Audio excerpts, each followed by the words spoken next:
targets pressuring the Obama administration. But who else? It's the military-industrial complex and the huge corporations that produce military weaponry. They continue their theories of the long war to prosecute carnage in Iraq, Afghanistan, and Pakistan, virtually without end. And in Honduras, a military coup overthrew a democratically elected president. That coup was supported and trained by the U.S. military at Fort Benning, Georgia, at the bidding of U.S.-owned Honduran companies like Dole, Chiquita Banana, textile companies and pharmaceutical companies based in the United States. That's who was behind the coup in Honduras. And it's the same companies that have taken jobs away from the United States, from American workers in pursuit of profits in Honduras. We see the stench of reactionaries that we defeated in November as we watched John McCain hold a press conference in Washington, D.C. with the leaders of the coup in Honduras. Who else are the right-wing forces pressuring the Obama administration? The insurance and pharmaceutical industries are spending millions to stop universal health care. And the Chamber of Commerce, representing huge non-union corporations, are mobilizing to defeat the Employee Free Choice Act, which would help us in being able to organize for the first time in decades. As a socialist organization, the Committees of Correspondence realizes that these attacks constitute manifestations of class struggle. We recognize that a bailout for banks over a bailout for workers, the persistence of wars based on stubborn imperial ambitions, the ferocious resistance to single-payer health care, and even a public option, the determination of pollution-spewing industries to resist effective environmental controls, the continuing attacks on unions and workers' rights are all aspects of deepening class struggle in the midst of economic crises. They also confirm our contention that oppression rooted in class, race, and gender constitute the heart of present-day capitalism's essential nature and its specific response to the crisis. At our third national convention 10 years ago in Raleigh, North Carolina, Charlene Mitchell, our national co-chair at the time and national coordinator, deepened our understanding of what we mean by class, race, and gender and the interrelationship of them.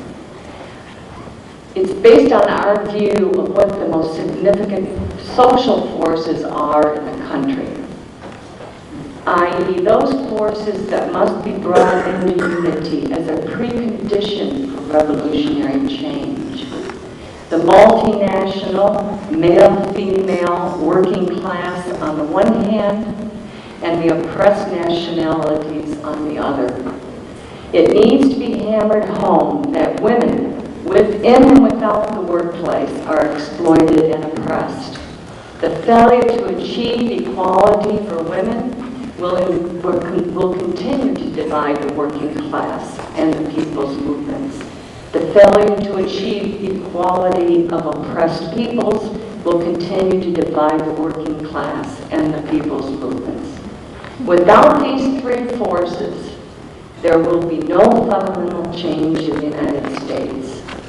Progressives and socialists have all too often neglected to see the interrelationship of these key forces.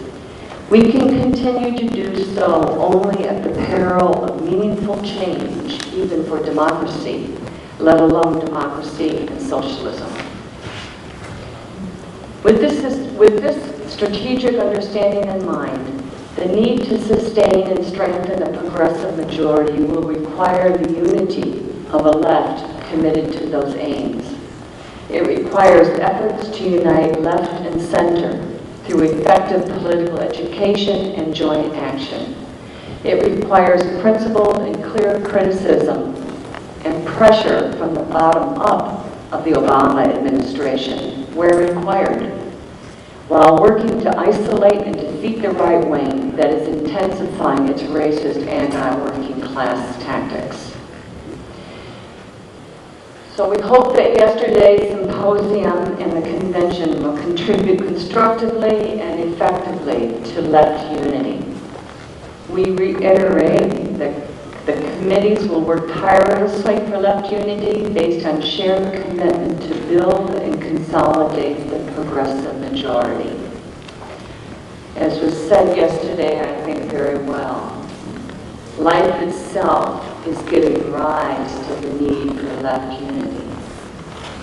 And at this crucial political moment, the battle against joblessness and homelessness, for single-payer health care, the battle to prevent climate catastrophe, the movement to end the wars, the struggle against resurgent, blatant racism, sexism, homophobia, and the vicious anti-immigrant attacks all require renewed commitment, clarity of vision, and unity of all progressive forces.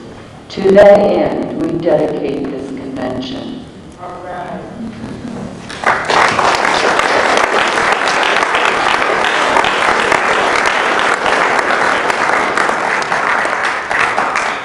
So now we return to organization. And for that, I prepared very quickly a PowerPoint, and just still getting used to doing this. So Renee urged us to do a PowerPoint to make this a little bit more easy to follow. So she's going to turn the slides as I ask. So what I am about to present is a quantitative overview of our organizational dynamic, which is driven by our analysis, but we have to look at it candidly and soberly. The committees is an organization filled with many outstanding individuals who work in all the mass movements of the country. Preparing for our convention has given us great opportunity to speak to many of them. Some for the first time, and many others the first time in a long time. There is much mass work going on across the country, and many of our members are engaged in struggles in their communities and in their workplace. Our membership numbers, however, do not reflect our potential. With some 600 members, it is important that it be frankly stated that we have suffered much loss of membership, particularly since our last convention in 2006. In large part due to the lack of a national coordinator and full-time staff in the last 3 years. And in particular, with the tremendous loss of Charlene Mitchell due to her debilitating stroke. Charlene, like no other, gave up herself each and every day, not only to ideological and political tasks, but the organizational as well. And we are so very happy that she's able to be with us here this weekend.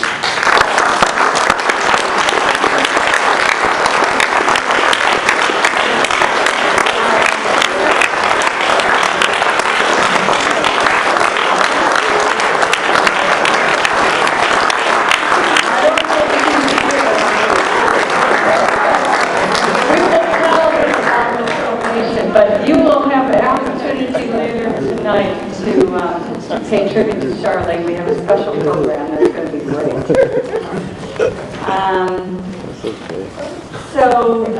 On finances, they are in need of repair, to say the least. We are really hampered by the absence of a full-time coordinator and full-time staff. Our dues and our sustainer income are not adequate. Over the years, we have had tremendous, generous bequests from members and friends who have understood the importance of the committees and appreciated the role it plays in the left and progressive movements. And without these financial contributions, we could not even have held this convention here today. And I want to pay special tribute to Jean von Herman,